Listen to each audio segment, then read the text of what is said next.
कोणताही अभिनेता स्टेजवर नाटक सादर करतो ते एकूण 3 अंकांचं असतं आणि तो नाटक सादरीकरणानंतर रात्री जेव्हा घरी जातो त्यानंतर सुरू होतो नाटकाचा 4था अंक. नमस्कार, मी अक्षरा पाटील. पुस्तक वाचन या यूट्यूब चॅनलमध्ये आपणा सर्वांचं खूप मनापासून स्वागत. मित्रांनो, रवींद्र महाजनी आणि माधवी महाजनी यांच्या आयुष्यावरचा 4था अंक या पुस्तकाचं आपण वाचन करीत आहोत. रवीला घरी यायला उशीर झाला की मला भीती वाटायची. मी कपाट उघडून बघायची. एखादा तरी दागिना कमी झालेला असायचा. एकदा असं जेव्हा माझ्या लक्षात आलं तेव्हा मला घरात बसणं अशक्य झालं. मी उठले आणि तो जिथे जुगार खेळायला जायचा तिथले अड्डे शोधू लागले. एका जुगाराच्या अड्ड्यावर मला त्याची गाडी दिसली. मी सरळ जिना चढून वर गेले. काचेतून मला तो दिसला. मला पाहताच तो बाहेर आला. हाताला धरून मी त्याला घरी घेऊन आले. पण हे नेहमीच कसं शक्य होणार? मी त्याला थांबवू शकत नव्हते.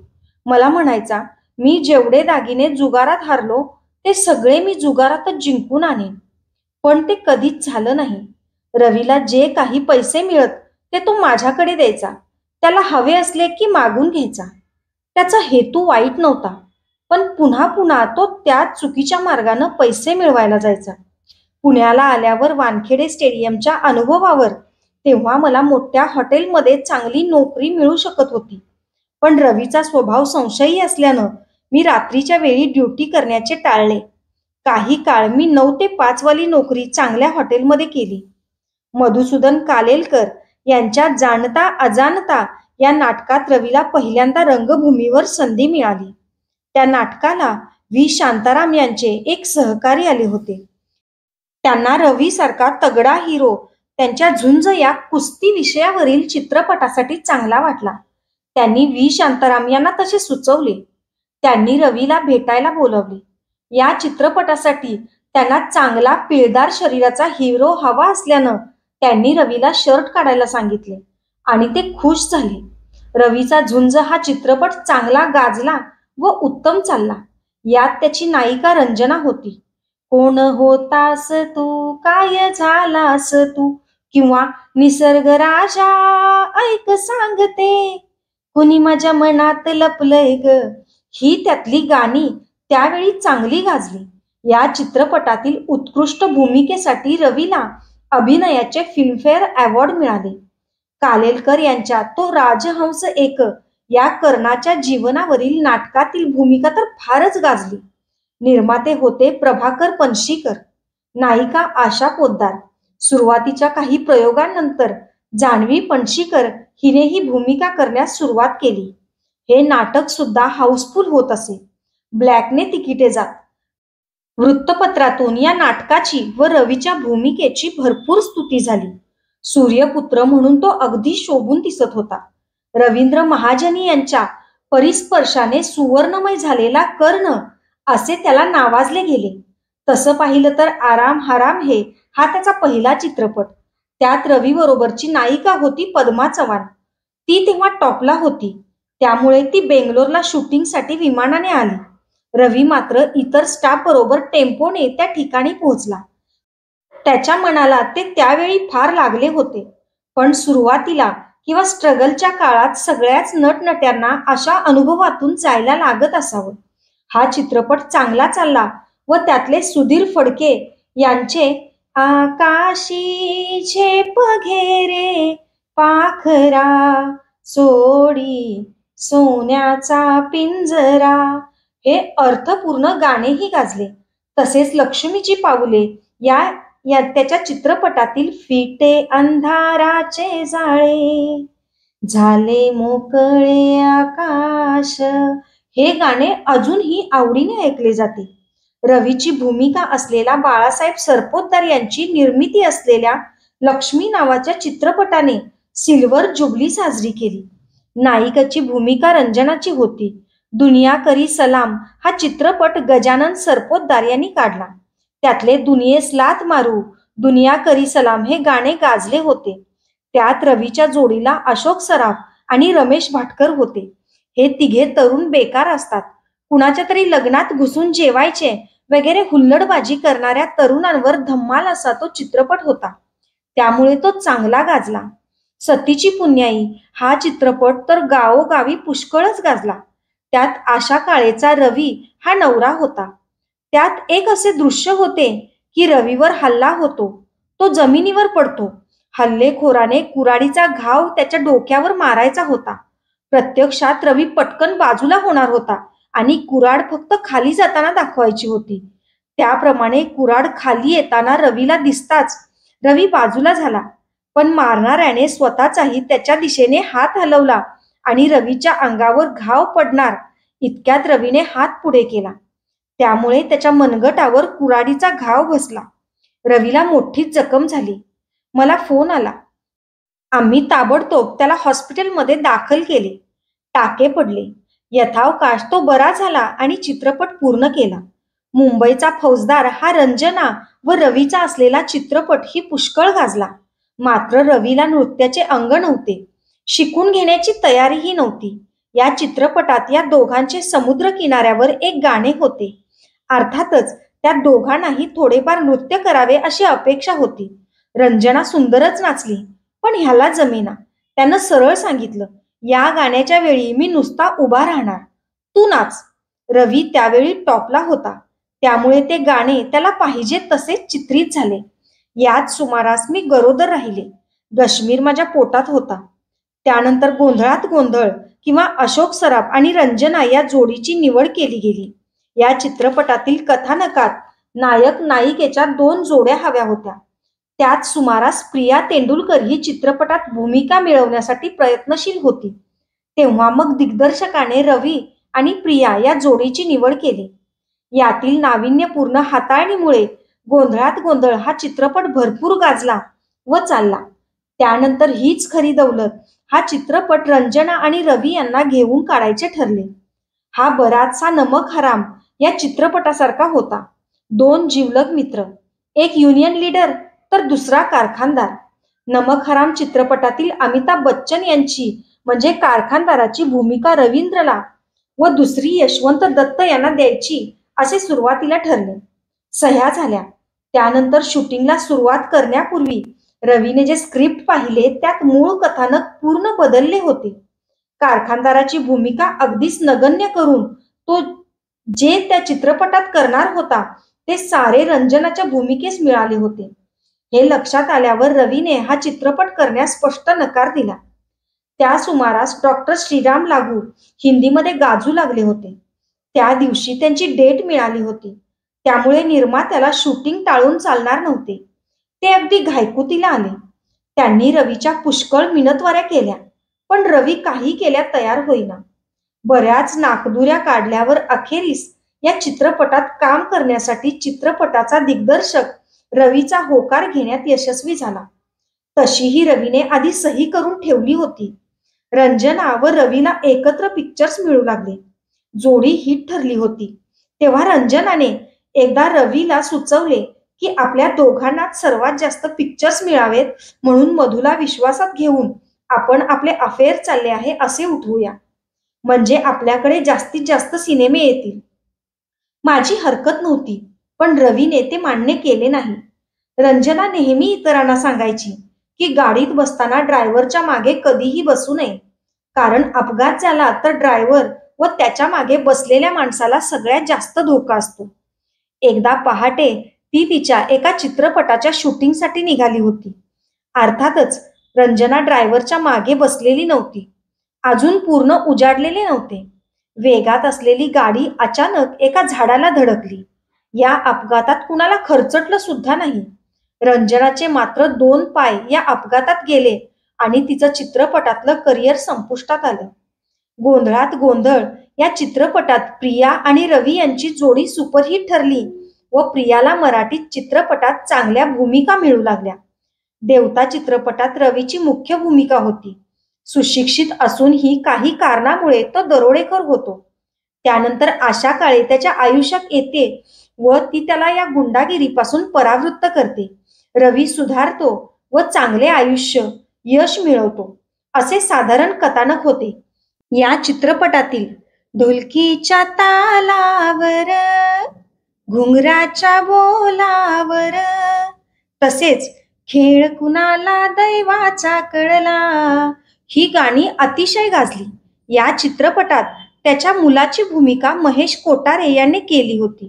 त्याची पत्नी म्हणून प्रियाला घेतले गेले. त्यामुळे चित्रपटात रवी तिचा सासरा होता. तिने लगेच रवीला फोन केला आणि म्हणाली, काय सासरे बुवा? प्रियाने आपल्याला मुद्दाम फोन करून सासरे बुवा म्हणावे हे रवीला आवडले नाही. त्यामुळे रवीला भयंकर राग आला व त्याने फोन आपटला.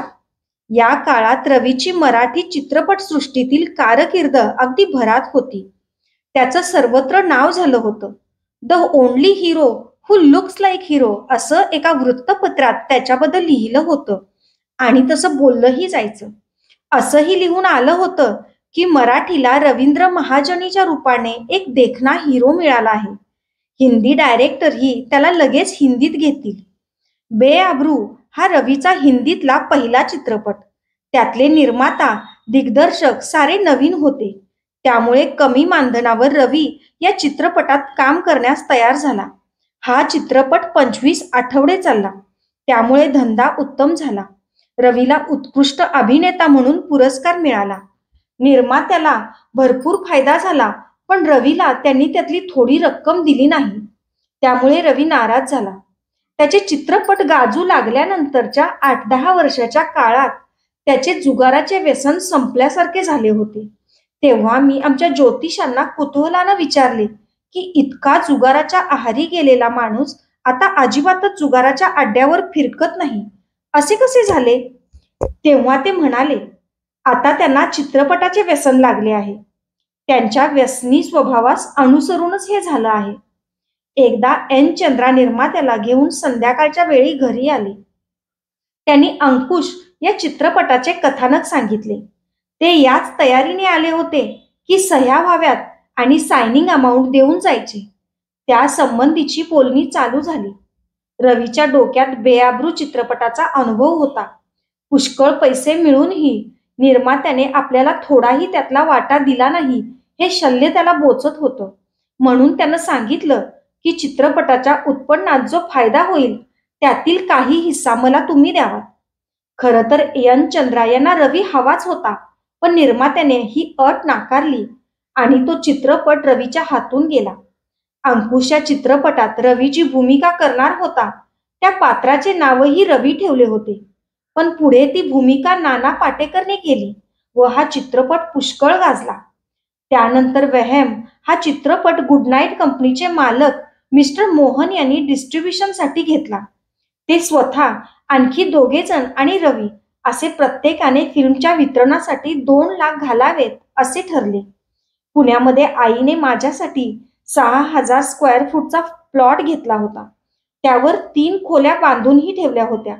ते सारे गहाण ठेवून रवीने त्यावर बँकेतून 3 लाखांचे कर्ज काढले. ज्या दिवशी कर्जाची रक्कम मिळाली त्या दिवशी तो घरी आलाच नाही, फोनही नाही. मला सारखी धाकधूक वाटू लागली की हा पुन्हा जुगार खेळायला गेला की काय. घरात मी, रश्मी आणि सासूबाई होतो.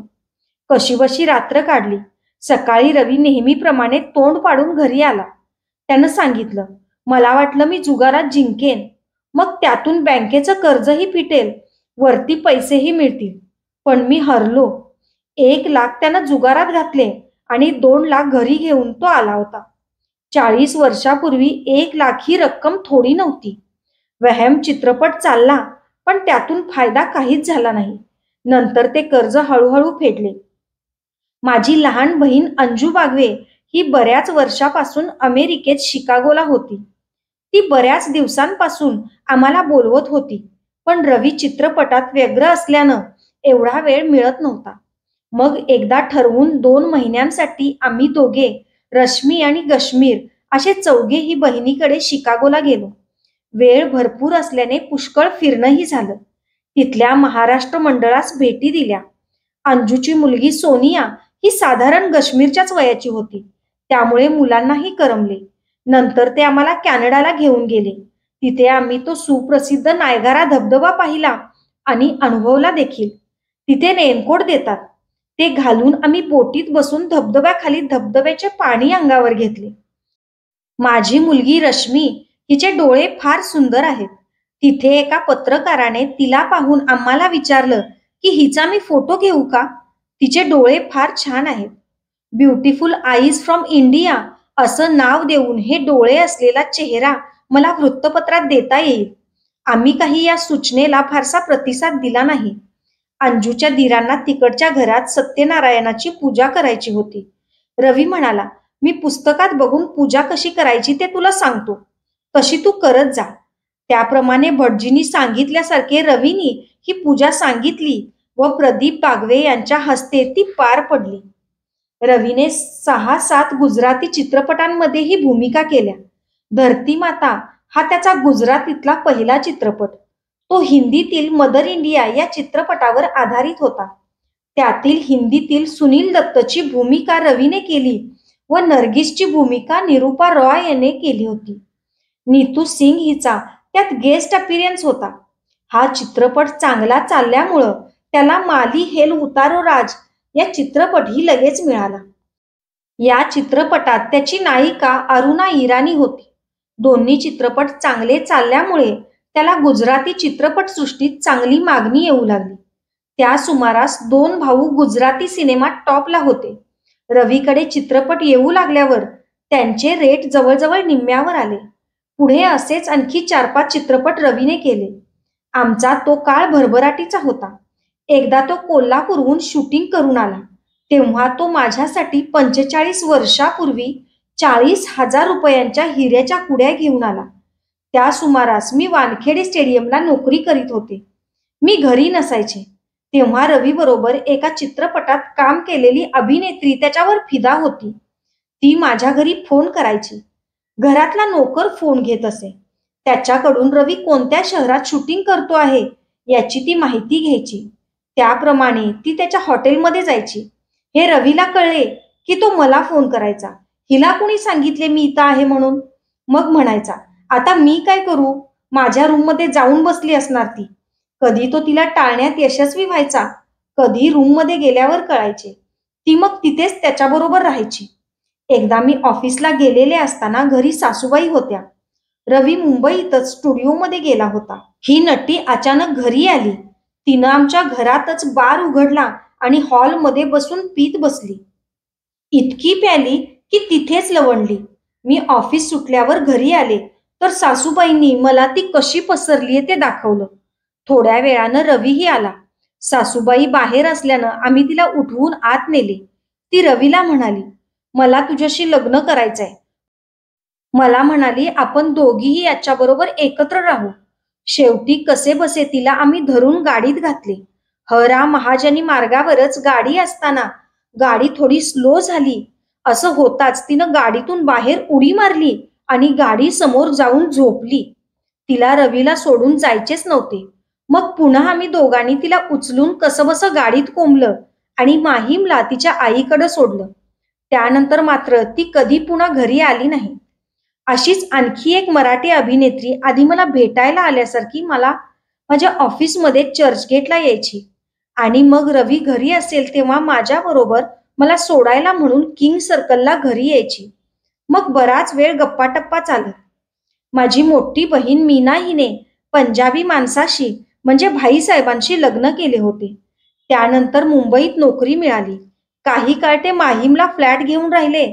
पण नंतर मीना, तिची 3 मुलं आणि भाईसाहेब आई दादरच्या घरी राहायला आले. पण नंतर परत ते 5 जण कोळीवाडा येथे फ्लॅट घेऊन राहू लागले. रवीचे सिनेमे चांगले चालले होते. आमचा संसारही व्यवस्थित चालू होता. त्यावेळी माझी मोठी बहीण मीना हिचा मुलगा मोहित हा पुढील शिक्षणासाठी माझ्याकडे राहायला आला होता. आम्हा दोघांचे फार छान जमत असे. आमच्या चांगल्या गप्पा होत. मी उशिरा जेवत असे. त्यामुळे मी त्याला जेवून घ्यायला सांगायची. पण तो माझ्यासाठी थांबत असे. कधी पापड भाजत असे. मग आम्ही एकत्रच जेवत असू. मोहितचे वडील भाईसाहेब मस्कतला नोकरीला होते. ते पंजाबी होते. त्यांनी मीनाला आणि मुलगी मोना यांना मस्कतला बोलावून घेतले. त्यानंतर 2-1 महिन्यातच त्यांनी वार्षिक सुट्टी मिळाली. त्यांना मुंबईला यायचे होते. पण मीना आणि मोना या दोघी नुकत्याच मस्कतला गेल्यामुळे कंपनीने त्यांना पुन्हा भारतात पाठवणे शक्य नसल्याचे सांगितले. या तिघांचेही पासपोर्ट कंपनीकडे होते. शिवाय मोनाला तिथे एक जॉबही लागला होता. मग भाईसाहेबांना सुट्टी मिळाल्यावर ते म्हणाले, सुट्टी मिळतेय तर मी एकदा मुंबईला जाऊन बाकीच्या नातेवाईकांना भेटून येतो. म्हणून ते पुण्याला आले. महिनाभर ते आमच्याकडे राहणार होते. आधी ते आमच्या बरोबर बऱ्यापैकी मद्य वगैरे घ्यायचे, पण यावेळी ते घ्यायला नकार देत होते. विचारल्यावर म्हणायचे, पुष्कळ प्यायलो, आता बस. तेव्हा काश्मीर 4-5 वर्षाचा होता. त्याचा त्यांना विरंगुळा होता. कौतुक होतं. सकाळचा नाश्ता वगैरे झाला की आम्ही सर्वजण आमच्या ड्रॉइंग रूम मध्ये गप्पा मारत बसायचो. मी जुनी हिंदी गाणी म्हणायची. तेव्हा त्यातल्या उर्दू शब्दांचा ते आम्हाला अर्थ समजावून सांगायचे. जेवण झाल्यावर शेजारची तरुण मुलं यायची. मग सर्वजण पत्ते खेळत बसायचे. संध्याकाळी तळवलकर जिमला रवी जायचा. मला स्वयंपाकाचा कंटाळा, पण भाईसाहेब आले तर काहीतरी वेगळी करूया म्हणून मी एक वेगळ्या प्रकारच्या पुलावाची रेसिपी मैत्रिणीकडून घेतली आणि तो पुलाव दुपारच्या जेवणात केला. पण मला धाकधूक होती की माझा पुलाव काही खास झाला नसणार. म्हणून मी गमतीनं म्हणाले, ज्यांना स्वयंपाक चांगला करता येतो ते काही इतके इंटेलिजंट नसतात. योगायोगानेच पुलाव छानच झाला होता. त्यामुळे आता मग याचा अर्थ असा झाला की मी इंटेलिजंट नाही. असे भरपूर चेष्टा मस्करी हास्य विनोद चालत असत. संध्याकाळी रवी जिमला जायला निघाला तेव्हा भाईसाहेब म्हणाले, मीही त्यांच्याबरोबर जातो. काहीतरी सोनाबात वगैरे घेतो. मला आवडेल. जाता जाता खिशातले पैशाचे पाकिट त्यांनी माझ्याजवळ ठेवले, कारण त्याची काही गरज नव्हती. मी इथेच ठेवतो हे पाकिट. दोघे कारने निघाले. शेजारीच आमच्या ओळखीच्या नेहमीच्या डॉक्टर रंजना अगरवाल यांचे क्लिनिक होते. भाईसाहेब रवीला म्हणाले, मला थोडं अस्वस्थ वाटतंय, तर तू इथेच थांब, मी जरा डॉक्टरांना दाखवून येतो. काश्मीरला बरोबर घेऊन ते डॉक्टरांकडे गेले. डॉक्टरांनी त्यांना काही औषधे लिहून दिली. भाईसाहेब इतके गप्पिष्ट होते की त्यानंतर ते तसेच त्यांच्याकडे गप्पा मारत बसले. रवीला उशीर होऊ लागला म्हणून तो हॉर्न वाजवत बसला. शेवटी ते काही औषधं घेऊन बाहेर आले. मग काश्मीर व हे दोघे जिमला गेले. रवी व्यायाम करायला गेला व भाईसाहेब सोनाबात घ्यायला गेले. थोड्या वेळाने अचानक बाहेरच्या लोकांना धप्प असा आवाज ऐकू आला. बाहेर व्यायाम करणारे सगळे गमतीने म्हणाले, कोण पडला रे? पण नंतर कळलं, सोनाभात घेत असताना भाईसाहेब खाली कोसळले होते. 2 मिनिटात जिमचे डॉक्टर हजर झाले, पण भाईसाहेबांची प्राणज्योत मालवली होती.